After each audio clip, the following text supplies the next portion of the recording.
let's get into it. Bulldogs 28, Panthers 4. The Panther Cubs, no match for a Bulldogs team that, well, they didn't play so well, but they secured their top 4 spot, first time since 2012. So, the biggest question coming out of that one. Dragons Penrith at WIN Stadium. You'll hear it on SEN. Who backs up for the Panthers? Who's playing for the Panthers? How many of the... Does Ivan mention that he wants to get momentum back? Do they get it back down there at WIN Stadium against the Dragons? And what about the Bulldogs Sharks? Saturday night, do they rest the Bulldogs? What's Cameron Ciraldo thinking about that? Is it select players that maybe just need a little bit of a rest? They've been playing for a long time, have the doggies without a bye.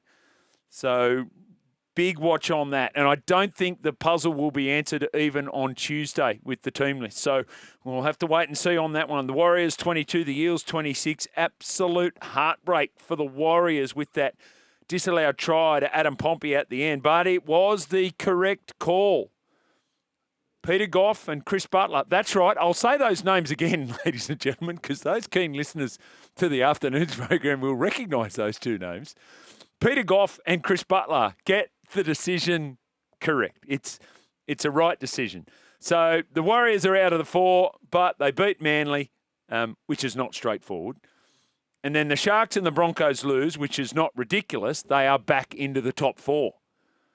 So that would be an incredible resurgence from the Warriors. The Eels, go on, say it. Say it. I dare you. Green shoots everywhere. Roosters last week, Warriors this week. That's their last couple of weeks in form. But yes, green shoots everywhere for the Eels. And they have finished off strongly to season 2025. Again, say it again. Mitch Moses plays every game. Where do the Eels finish? And we know how tight the competition is. Craig Fitzgibbon was telling us about that. Storm 10, Roosters 40. No Sam Walker, no problem. Absolutely incredible. And even at 10-0 down at halftime, I thought, hang on. It was on the back of brilliant last-ditch defensive effort from the Storm. And this time there's no Harry, no Jerome to the rescue, but maybe they defend their way to it, and that would be appropriate in Craig Bellamy's 600th game, because maybe, just maybe, he's the greatest defensive coach in the history of the game, maybe the greatest coach, and that would have been entirely appropriate. Then, bam!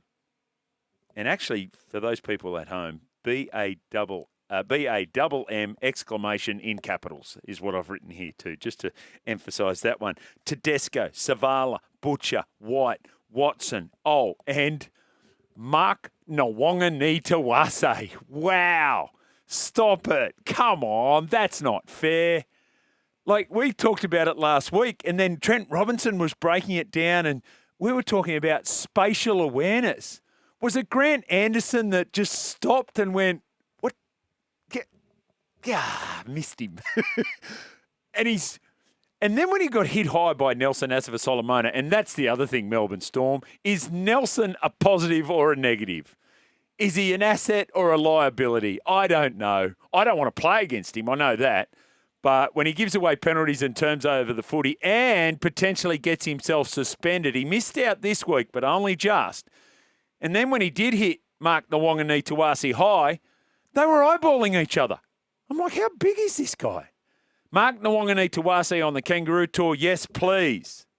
Yes, please. And I'll talk about him a little bit later on. Well done, the Raiders. They are the minor premiers and the first time in 35 years. Well done, Andrew Abdo, all over the country. Jamal Fogarty, if you missed the interview yesterday, go and check it out. He's 31 years of age. He's such a footy head. He watches every game of footy. We had him on at just after 1 o'clock. He goes, I've got the NRLW going on at the moment.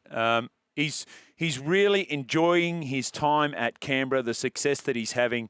And he even made mention of the fact that, I watch Manly. I watch Manly and see what they're up to, and because he is thinking about what's next. But really, really great chat with Jamal Fogarty, who is really handled himself well. So go and check that out via your podcast. So Kane, that's right, I had a note for you, Kane, in my notes.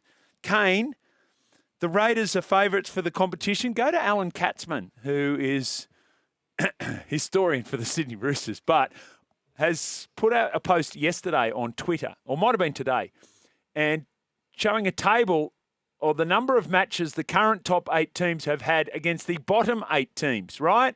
The Raiders have had 14, which is one more then the Panthers, the Sharks and the Warriors, which is one more than the Bulldogs and the Storm, which is one more than the Broncos, which is one more than the Roosters. That's right. The Roosters have had more games against the top 8 sides than the Raiders.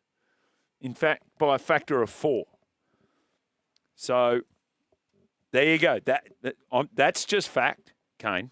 That is just fact. Dragons 24, Seagulls 40. Highly disappointing performance from the Dragons. Expected a whole lot more. Maybe the fans didn't. They stayed away in great numbers. Crowd approximately 9,000.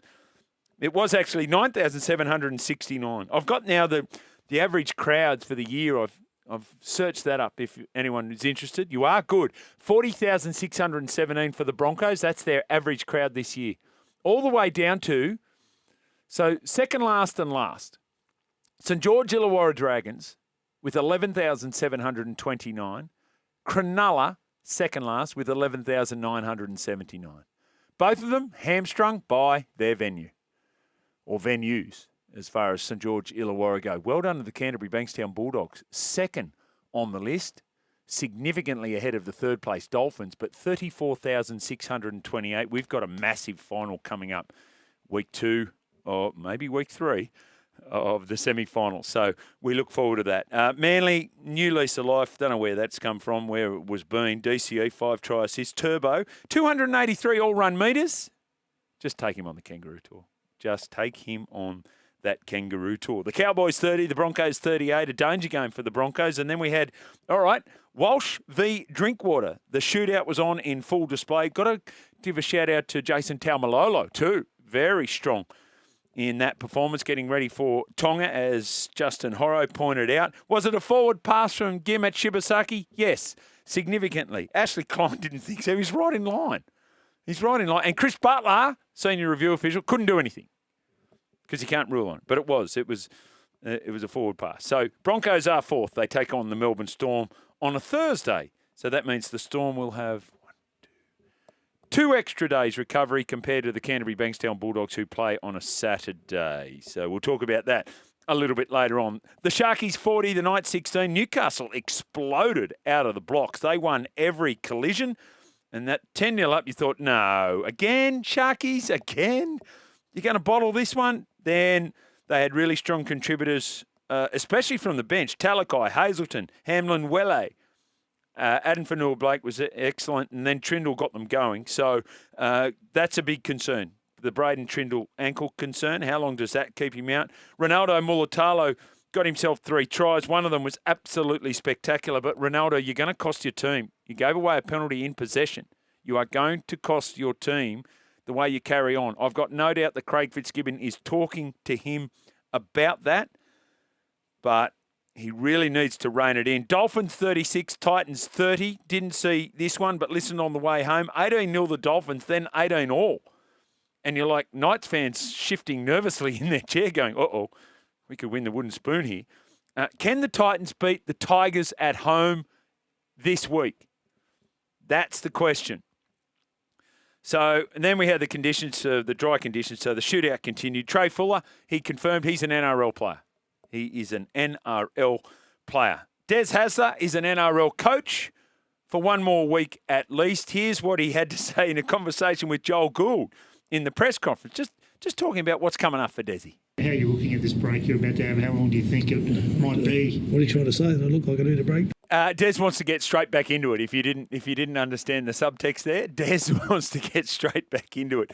3 minutes and 28 seconds, that press conference. So I think it's the 3-minute mark where they say, well, you've got to go up to 3 minutes.